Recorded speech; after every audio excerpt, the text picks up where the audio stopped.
Саламатсыңарбы балдар? Азыр биз математика сабагынан 4-чейректеги 17-сабагыбызды баштайбыз. Бүгүн бизде машыгуу сабагы. Бүгүн сабакта туюнтмадагы амалдардын аткаруу тартибин эрежеге ылайык аныктоого машыгабыз. Эки башка фигуранын периметрлерин салыштырабыз. Андан сырткары маселе теңдемелерди чыгарабыз. Азыр анда окуу китебиндеги 1013-мисалга көңүл бургула. Бул жерде мисалдардын түзүлүшүн байка дейт. Демек, биз мисалдарга көңүл буралы. Азыр биринчи туюнтмада балдар татаал туюнтма берилген, бир кашаалуу туюнтма экен. Андан сырткары кашаанын ичинде эки амал бар экен. Эми ушул жерден биз эрежени эсибизге салышыбыз керек. Кайсы амалдар биринчи аткарылат? Ооба балдар. Биринчи көбөйтүү же бөлүү амалы солдон оңго ирети менен аткарылыш керек. Анан кошуу кемитүү амалдары андан кийин солдон оңго ирети менен аткарылыш керек. Биз ушул эрежеге таянып, азыр биринчи амалды бөлүү амалын аткарылат деп белгилейбиз. Андан кийин солдон оңго кашаанын ичиндеги кошуу амалы аткарылат. Андан кийин кашаанын сыртындагы кемитүү амалы аткарылат. Мына ошентип биз биринчи туюнтмага амалдардын аткаруу тартибин белгиледик. Эми экинчи туюнтмага көңүл бурабыз. Бул жерде дагы бир кашаалуу татаал туюнтма берилиптир. Бирок бул жерде кашаанын ичинде бир эле амал берилген. Анда биз ойлонбой туруп эле кашаанын ичине биринчи аткарылат деп белгилейли. Андан кийин кашаанын сыртында эки амал турат. Кошуу жана көбөйтүү амалдары. Бул жерден биз дагы эле эрежеге таянып, көбөйтүү амалына амалдардын аткаруу тартибин 2 деп белгилейли. Андан кийин кошуу амалына 3-чү аткарылат деп белгилейбиз. Эми кийинки туюнтмага көңүл буралы. Балдар, бул жерден бизге кашаасыз татаал туюнтма берилген. Бирок эрежеге таянсак, эгерде кемитүү жана кошуу амалдарынан гана түзүлсө, анда туюнтма солдон оңго катары менен, ирети менен аткарылыш керек эле. Бирок бул жерде бизге амалдардын аткаруу тартиби белгилениптир. Кайсы амал биринчи аткарылат, кайсы амал экинчи аткарылат.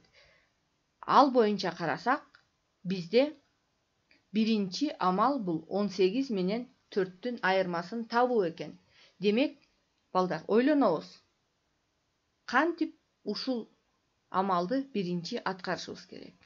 Ооба балдар, биз бул туюнтмадагы биринчи амалды аткарыш үчүн анда биз ушул жерге кашаа белгисин коюшубуз керек. Эгерде ушул туюнтманы кашаанын ичине алсак, анда ушул амал биринчи аткарылат. Ошондо биринчи кашаанын ичиндеги кемитүү аткарылат, андан кийин кашаанын сыртындагы амалдар солдон оңго ирети менен аткарылып кетет. Кийинки туюнтмага көңүл бурабыз. Бул жерде амалдардын аткаруу тартиби дагы эле белгиленген. Жакшылап карасаңар, биринчи көбөйтүү амалында турат, экинчи солдон оңго биринчи амал кетип атат, андан кийинки амал кетип атат.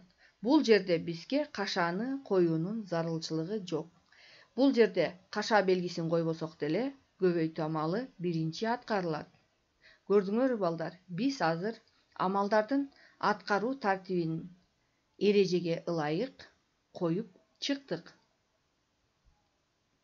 Эми окуу китебиндеги 1014-геометриялык маселеге көңүл бургула.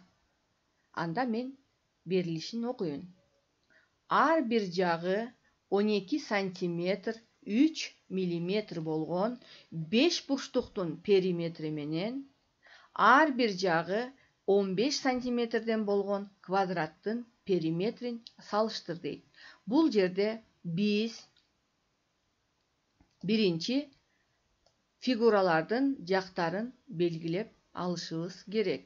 Демек, А барабар 12 сантиметр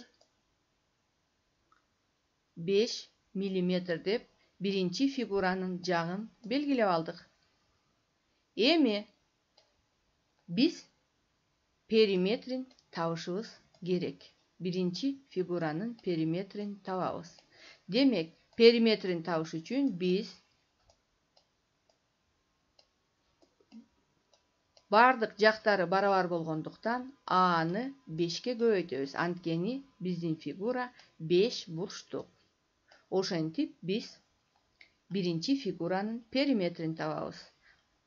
Андан кийин экинчи фигураны алалы. Экинчи фигурабыз квадрат экен. Квадраттын жактары 15 сантиметр экен. 15 сантиметр. Демек, биз формуланы жазабыз. Бул жерде дагы периметр белгисиз. Периметрди табыш үчүн биз квадраттын 4 жагы болгондуктан Аны 4кө көбөйтөбүз.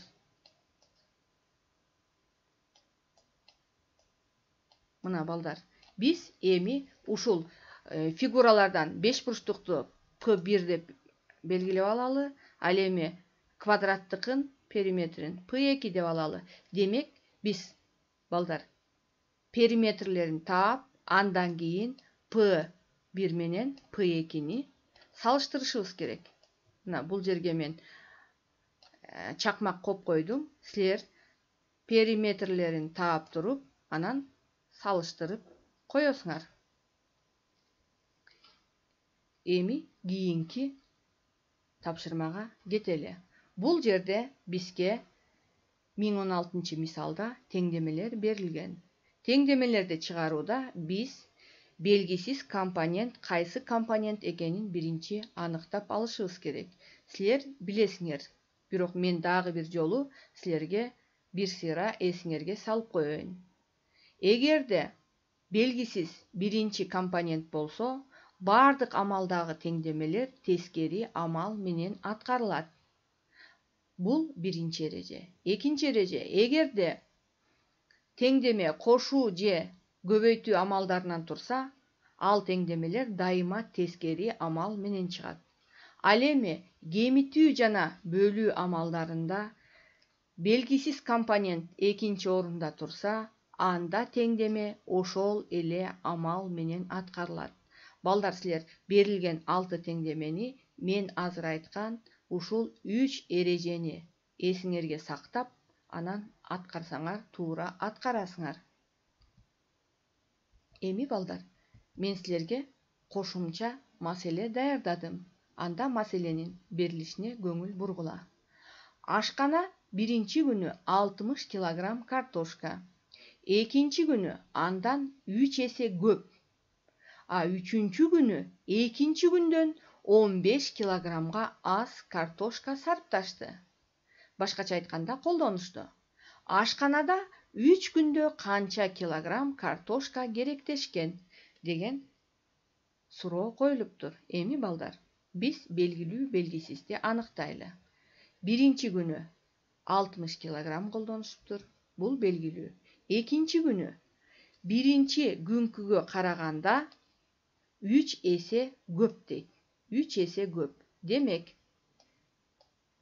эгерде 3 эсе көп десе, биз анда көбөйтүп табышыбыз керек.